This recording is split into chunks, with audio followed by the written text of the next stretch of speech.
parang medyo imbalance ito guys. Pwedeng mas mahal mo yung person mo kaysa sa mahal ka niya. Pero nakikita natin yung connection nyo. Pwedeng mahal ka ng person mo, pero nakapagsalita siya ng gano'n na hindi niya alam na nakakasakit siya. Parang sa kanya normal lang yun. Para sa kanya, parang hindi ko masabi kung yun yung way niya or paraan niya para maglambing sa'yo, way of affection. Pero kung nakakasakit, diba? You should let them know, no, na ba't kanya ka magsalita sa akin, nasasaktan ako. So,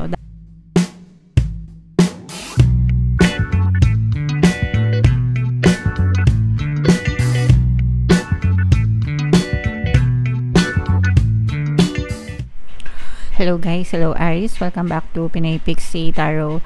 Ang pamagat ng episode natin for tonight is silip sa pag-ibig, kapalaran, love life reading mga kapiksi para ngayong August para sa Aries, Sun, Moon, Rising, Sign, and Venus.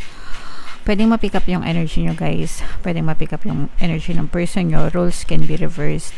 If in case hindi kayo naka-resonate dito guys, try nyo panoorin yung video dun sa zodiac sign ng person nyo, baka nandun yung energy nyo mga kapiksi. So, dito sa ating unahin natin to guys, ito yung love message para sa inyo. So, nakuha natin si Papa P. Tingnan niya itsura niya guys, no? Kapag nakuha ko tong card na to, si Papa P agad yung naiisip ko, kamukha siya ni Papa P. Anyway, so ito yung love message para sa inyo guys. Don't make decisions based on guilt or what you think you should do, for it is only in being true to yourself that you can be true to others. So, ibig sabihin nito guys, magpakatotoo tayo, no? Magpakatotoo ka sa sarili mo, magpakatotoo ka sa sarili mong nararamdaman, mga kapiksi. But, of course guys, kahit ito sinasabi nito, what you think you should do, mga kapiksi, pero we are all adults guys, matatanda na kayo, matatanda na tayo. So, dapat yung decision natin para palagi sa ikabubuti ng lahat ng taong involved mga kapiksi. Okay? Pagdating sa pag-ibig guys, there are a lot of fishes in the ocean. Okay? There are billions of people in the world. Kapag taken na guys, hats off na yan, off limits na dapat mga kapiksi. Dapat hindi na yan pinakikialaman, hindi na yan, alam nyo yun, pinupuntirya, no? Nagets nyo ba yung ibig kong sabihin? Napakaraming, kaya nga sabi ko, there are billions of people in the world. Makikita mo rin yung tamang tao na para sa inyo mga kapiksi. Kung yung mga tao na yan ay mga taken na, kahit may nararamdaman pa kayo, huwag nyo nang ipilit guys, kasi makakasakit lang kayo ng damdamin ng ibang tao. At the same time, may balik din na karma yan sa inyo mga kapiksi. Okay? So, syempre gamitin ang puso, pero gamitin din ang isip mga kapiksi. Kung alam nyo na nakakadihado na kayo, kasi 'di ba, what if sa inyo nangyari? What if, 'di ba, kayo yung inagawan? What if kayo yung naagrabyado? 'Di ba? So, wag nyo nang gawin sa kapwa nyo yung sakit, no? Na pwede nyong maramdaman. Kumbaga, wag nyo nang gawin sa kanila, mga kapiksi. Kapiksi, mahal ko. Hindi yun katwiran, kapiksi. Okay? Hindi yun katwiran. Yeah. So, matatanda na kayo. Yun yung ibig kong sabihin. Yun yung gusto kong sabihin, guys. Hindi pwedeng sabihin na walang tama, walang mali sa pag-ibig. Pag mali, mali. Okay? Wag nating ipilit yung mali, mga kapiksi. Alright? Kaya maraming taong umiiyak, guys, dahil dun sa mga maling pag-ibig na pinipilit pa.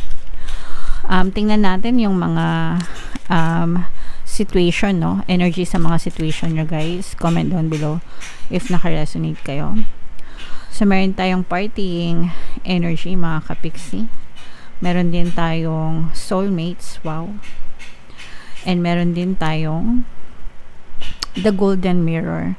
So, ito guys, with this energy mga kapiksi, no, for some of you, pwedeng, kung meron na kayong mga partner or specific person guys, pwedeng soulmates kayo nitong person mo, nararamdaman nyo na deep yung connection nyo mga kapiksi. Pero ito ay ano guys, no, merong isa sa inyo na narcissist. Ito, this is parang maigo na person, self-absorbed, no, kumbaga parang mas mahal niya yung sarili niya kesa sa mas mahal niya yung sarili niya, mas priority niya yung sarili niya. And yeah, ganun, mas mahal niya yung sarili niya, mga kapiksi. So egoistic, narcissistic, mga kapiksi, for some of you. Kahit nasabihin na soulmates pa kayo nitong person nyo, kahit nasabihin may soul connection kayo, pero in physical reality, ganito yung ugali niya. Okay? Pero yung iba naman sa inyo, guys, pwedeng nag-enjoy lang kayo on your own. Pwedeng single yung iba sa inyo, looking for soulmates, mga kapiksi. O kaya naman kahit na in a relationship na kayo, you still enjoy yourself, your time alone with your friends, no? Parang ganun, parang buhay single. Yung iba sa inyo parang pwedeng nagbubuhay single yung mga jowa nyo, guys, kasi nga parang self-absorbed siya, wala siyang pakialam. Pwedeng ganun, mga kapiksi. Kumbaga hindi kanya masyadong priority, hindi niya masyadong priority yung relationship nyo, kaya parang nabubuhay single siya, guys. Okay? So comment down below, guys, if feeling nyo naka-resonate kayo dyan. Tingnan natin yung ganap sa love life nyo, guys. Shuffle ko to. Habang sinashuffle ko to, panoorin nyo muna yung video natin regarding sa ating paano mag-manifest ng abundance video course. Kapiksi, sawa ka na ba sa mga struggles at hirap sa buhay mo? Masipag ka ba at masikap sa buhay ngunit hindi ka pa rin umaasenso?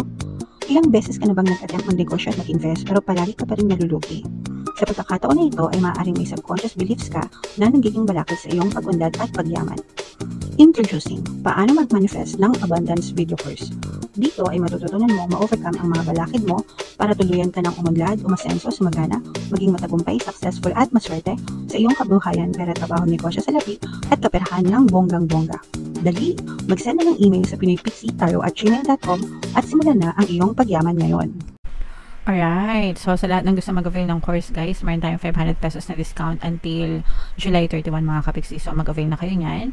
And meron din tayong bagong course, paano mawala ang third party at magkaroon ng harmonious na relationship para sa mga kapiksi natin, na para mawala yung mga kabit na mga jowa nyo, guys. 30% discount naman yan until July 31. So i-avail nyo na, guys. Sobrang ganda talaga.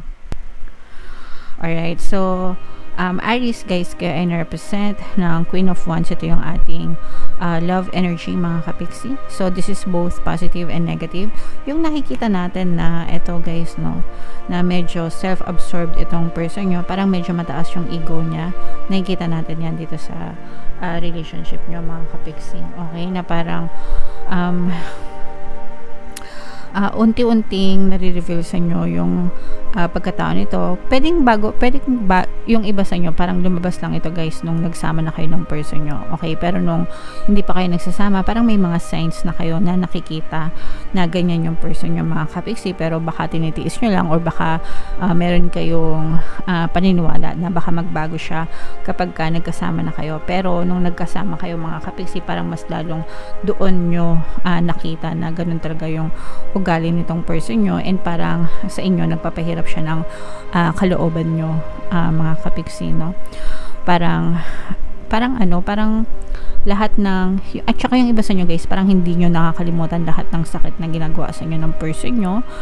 Parang to, guys, matatas yung dila nito. Ibig sabihin yung dila niya, yung pananalita niya, masakit siya magsalita, palagi kanyang binibitawan ng mga masasakit na salita. May mga ganun, guys, no? Mayroong mga ganun na person na kung magbitaw sila ng salita dun sa specific person nila, akala mo napaka-perfect nila, grabing mang down, grabing alam mo yun, parang binabash nila mismo yung mga person nila. So masasakit magsalita. In your case, guys, parang ganun yung medyo na-experience nyo dun sa person nyo. Pero nakikita natin na for some of you, nandun yung love connection. Okay? Ibig sabihin, parang mahal mo yung person mo. Pwedeng mahal ka ng person mo, pero hindi niya kasi parang hindi siya, parang medyo imbalance ito, guys. Pwedeng mas mahal mo yung person mo kaysa sa mahal ka niya, pero nakikita natin yung connection nyo. Pwedeng mahal ka ng person mo, pero nakapagsalita siya ng gano'n na hindi niya alam na nakakasakit siya. Parang sa kanya normal lang yun. Para sa kanya parang Hindi ko masabi kung yun yung way niya or paraan niya para maglambing sa'yo, way of affection. Pero kung nakakasakit, di ba? You should let them know, no, na ba't kanya ka magsalita sa akin, nasasaktan ako. So, dapat sabihan nyo ng ganun, no, para tumigil sa kanila. Kasi baka mamaya para sa kanila, joke lang yun, no. Pero nasasaktan na pala kayo. Pero nakikita natin na malalim yung connection niya. At saka, itong person mo, no, hindi ka nito maiwan, guys, eh. Kasi, yung person mo, parang feeling niya safe na safe siya sa'yo. Ikaw yung safe haven ng person mo. Kumaga, para sa person mo, ikaw yung tahanan niya, ikaw yung home niya, komportable siya sa'yo. Okay? Komportable siya sa'yo. Yun nga lang, para medyo mataas itong person mo. May pagkamataas siya. Pwedeng karmic yung connection nyo, mga kapiksi. May pagkamataas siya, pero ikaw, parang natotolerate mo yung ganong klaseng ugali niya, kapiksi. Okay? So, comment down below, guys, if feeling nyo naka-resonate kayo dito. Pero, at saka parang feeling ng person mo, nakakontrol ka niya. It's either nakakontrol ka niya. At saka yung iba sa nyo, guys, parang feeling ko, nakakontrol nyo na rin yung emotions nyo towards your person. Na parang, kahit na nagsasalita siya ng hindi maganda, pinapalabas nyo na lang sa isang tenga nyo. Hindi na kayo masyadong natitrigger, although syempre sabihin natin na nandun may mga emotional pain, no, may mga sakit, pero hindi na kayo natitrigger, mga kapiksi. Pwedeng nasanay na rin kayo, guys, pero nandun yung parang umaasam kayo na sana magbago yung person nyo. And pwede naman silang magbago, guys, basta nagbago yung perception nyo sa kanila. Kasi how you perceive them is how they are being pushed out in your reality. Ibig sabihin, kung ano yung tingin mo sa kanya, kung ano yung paniniwala mo sa kanya, ganun yung pinapakita nila sa inyo sa iyong physical reality, mga kapiksi. So in short, kung feeling mo mataas siya, ma-pride siya, ganyan, ganun din yung ipapakita niya sa iyong physical reality. Pero pag nag-shift yung perception mo, mabait pala yung person ko, malambing pala siya, maalalahanin pala siya, you have to state that in your head over and over again, and then eventually makikita mo unti-unti ring magbabago yung pinapakita sa inyo ng person nyo. Okay, so that's how important, no, ganun ka-importante yung perception nyo, mga kapiksi, about your partner or specific person, guys. Okay? So, pero nakikita natin dito na kahit na may mga ganong klaseng problema kayo, guys, very smooth pa rin, no? Very smooth pa rin yung relationship. Siguro kasi nasanay na. Siguro kasi nakapag-adjust na kayo. Siguro kasi yung iba sa inyo parang na-immune na, no, na ganun yung ugali ng person nyo, mga kapiksi. Okay? So, comment down below, guys, if feeling nyo naka-resonate kayo dito. Sa mga naka-resonate, guys, no, pwedeng nyong pakinggan. Yung pinaka-the best na subliminal dito is yung pampabait subliminal. Pwede rin yung pampasuko para hindi masyado ma-pride and ma-ego yung person nyo. So, yung dalawa na yon, yung pampabait para maging maganda yung trato sa inyo ng person nyo. And yung pampasuko naman, para hindi masyadong mataas yung person nyo, matuto siyang magpakumbaba pa minsan-minsan. Okay? So, lahat ng subliminals na yon, libre, guys. Nandito tong sa YouTube. Kung gusto nyo, sa YouTube ko, kung gusto nyo magpa-customize, pwede rin, guys, mag-send lang kayo ng email. Okay? So, ito yung playlist ng mga relationship subliminals natin, guys. Pakinggan nyo para makatulong sa inyo. Ito naman yung ating success stories ng paano mag-manifest ng abundance video course. Click here to subscribe, guys, and click here to join our membership program. Thank you for liking, sharing, and subscribing, and see you again next time. I love you all, guys. Have a nice day. Bye-bye.